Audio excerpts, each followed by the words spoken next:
Welcome back to Run Radio's Contributor Corner. I'm Trina, and Billie Wiegand with Mountain Pine Studios has videography and skills behind any kind of camera. So how can that be a benefit to anyone trying to make their business better, or an entrepreneur that has no clue on how that fits into their world?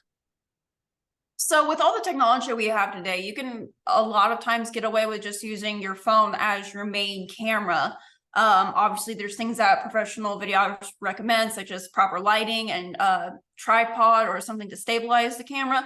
But it really is a lot easier nowadays to get those high quality videos that you can use for social media or for websites or even email campaigns.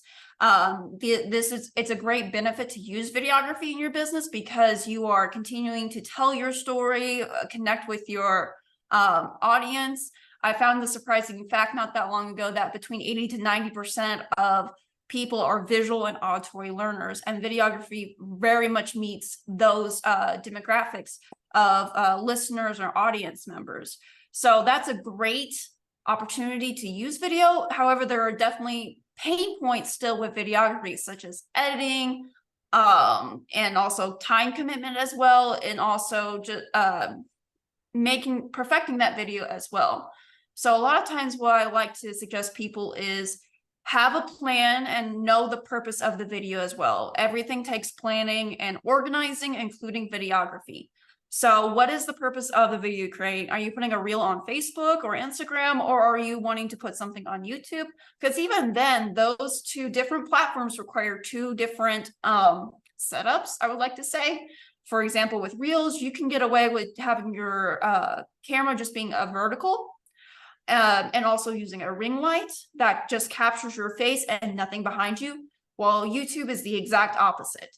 YouTube, you'll want a horizontal frame wise, and then you're gonna what we suggest is a 3-point light system. So you have one on your face, under your shadows, and in the background to help create the mood for your audience to see.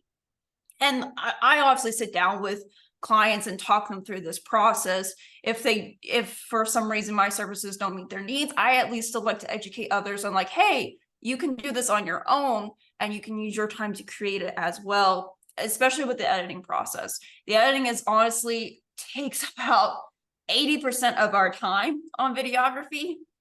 Just making sure we have the right the color corrections right. We also have correct audio levels. Even background noise plays a huge part into videos. So we just like to sit down, educate, and see if we can even take it a step further with professional services as well.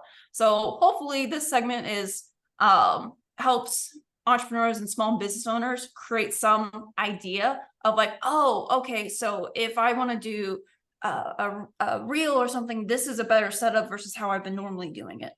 So anyone's always welcome to ask me questions about that. I'm happy to help. That is good to know, because I know I get guilty of doing one thing and trying to put it everywhere. And then when you finally do have good light and you see how much better your videos look, it's definitely worth it. If you are looking for more insight for better videos, photos, reach out to Billie. You can find out more about our other contributors anytime at runradio.net.